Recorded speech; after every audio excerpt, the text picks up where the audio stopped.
Just Mr. Tucker, how are we doing today? I am doing great. How are you guys doing? Doing well. Now, since it was the battle for the basement and the Patriots lost the game and they're in the basement, did they win or they lose the battle of the basement? I think they lost.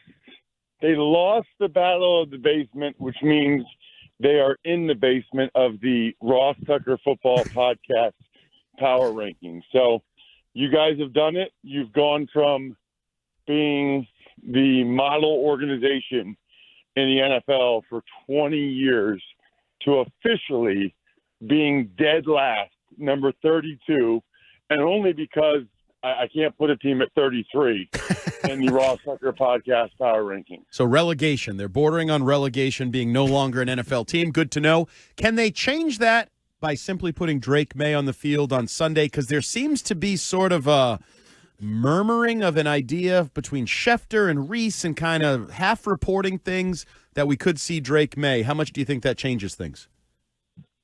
Yeah, I mean, I think he's going to start. I think they're going to move to Drake Maye because just some of the quotes I've seen from Mayo, it's not the same as when he was saying, Jacoby's our quarterback because I say he is. He gives his best chance to win. He's kind of softened on that a little bit. My sneaky suspicion is that he still thinks or thought that Brissett gave them the best chance to win, and he wanted to get that second win because I don't know if he listens to the podcast or not, but he didn't want to be considered the worst team in the NFL. He wanted to try to get that second win and have the illusion of being in the mix or competitive at 2-3, which I can appreciate. It's a long season. Let's try to win some games.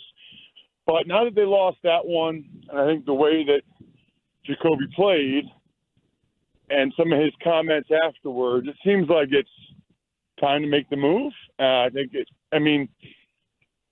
think Patriots fans, I don't want to speak for them. You guys talk to them every day.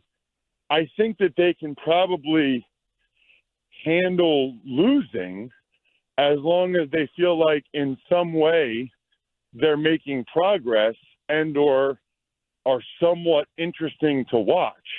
There are none of those right now. Like there's no progress to be made. There's nothing about them that makes people want to watch them right now. At least with Maye, number one, I've seen this from him, even just the preseason game against the Eagles. He's really entertaining. I mean, he's a really gifted kid. So whether he's ripping the ball or running or whatever, he's an entertaining guy to watch. Even if he's turning it over, he at least will make the Patriots more watchable. And then if we all agree that he's raw and he's going to make some mistakes, why don't we go ahead and get those out of the way now on a really bad team and get the mistakes out of the way now?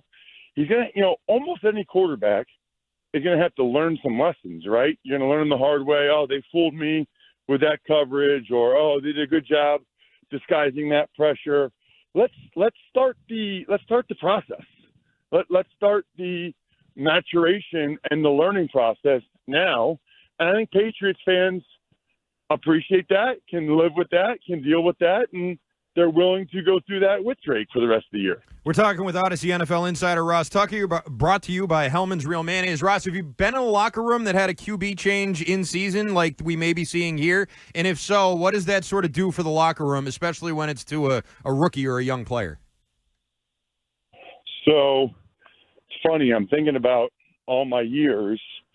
2001, after the second game, we came in the next day, and they had cut Jeff George, our starting quarterback with the Redskins in 2001. Mm-hmm. I was a rookie, and Jeff George was like year 12 and very well known. And I was like, wait, what? They cut the starting quarterback?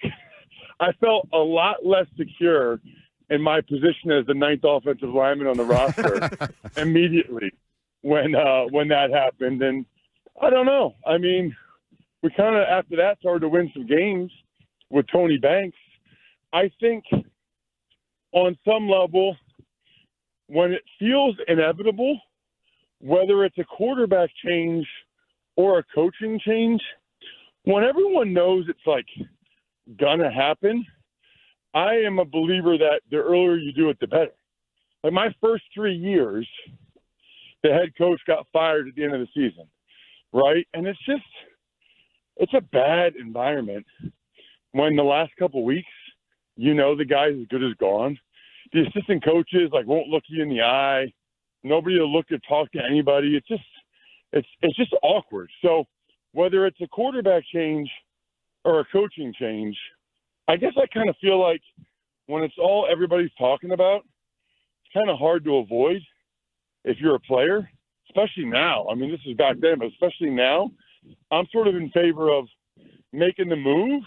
And it's like, okay, we can exhale and we can move on. But it seemed to me like they liked Jacoby's leadership, and they certainly – it's almost like they wanted him to take all these hits. And I would say I feel bad for him, but he's getting compensated pretty well to do it. But Jacoby Brissett taking the hits because they don't want Drake Maye to take them. But at some point, he has to take them. We talk about this every week now that I've been on with you guys. The offensive line, like David Andrews, is not coming back this year, right? Like the offensive line is not going to magically get better. At some point, you should put Drake Maye out there unless you really, really do not think he can protect himself, meaning he doesn't know the offense well enough where he can even know when guys are coming free and when he needs to get rid of the ball. And if that's the case, then that would be really concerning to me.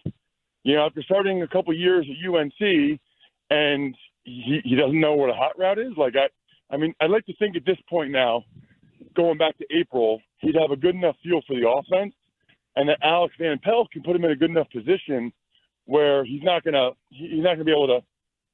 He will be able to protect himself out there. So the Jets moved on from Robert Saleh today. I think everybody assumes that their quarterback had something to do with that decision. You think there's any chance that Bill Belichick could take over the Jets midseason? No, I don't. Boo. Come on. No, I mean, that would be amazing. Are you asking me if I think there's any chance, or are you asking if I'm rooting for it? Yes, I'm rooting for it. That would be incredible. If he showed up at the initial press conference with a napkin that said, "I accept HC of the NYJ," That'd be great. I would lose my mind. That would be unbelievable. The crazy thing about it is that it actually would be a decent situation for him. They have a pretty good roster. They're 2-3. Their defense is good. He's got a veteran quarterback, and the division's not looking all that great, right? The Dolphins and Patriots are not good. The Bills have lost 2 in a row. It's kind of like the perfect position to go into, but highly unlikely. I mean, I don't know this, but based on how everything went down, I need a fact check here. But when he resigned, Woody Johnson was already the owner, right? Yes. Well, they were transitioning. Okay. He was becoming the owner, Yeah. right? And that's part of the reason why he did that. Yeah. Okay, I couldn't remember when exactly the Leon Hess to Woody Johnson transition happened. But yeah, my guess is based on how everything went down and how everything has gone down between Belichick and the Jets since then, I'm pretty confident that those two probably don't get along. All right. I can remember when I was there in 2005 in the playoffs. That's when the Jets, put in a request to interview Mangini, and Belichick said something like, there's some reports out there that the Jets want to interview Eric. He's like, we're not talking about that. The last thing we're talking about is the bleeping Jets. Yeah. It was his disdain for the Jets was pretty clear, and that's before everything had happened with Spygate and all that stuff. True. All right, Roz, where can we hear you this week? My first cable game this week. So last week I had Navy Air Force on, which, by the way, no wonder Belichick's so happy these days. Navy's unbelievable. That was awesome. And then last night I was with Kevin Harlan for Chiefs Saints. So this week I only have one game, and it's a cable game TV, Oregon State, Nevada. So I'm going back to Nevada again for a third time this year, maybe already.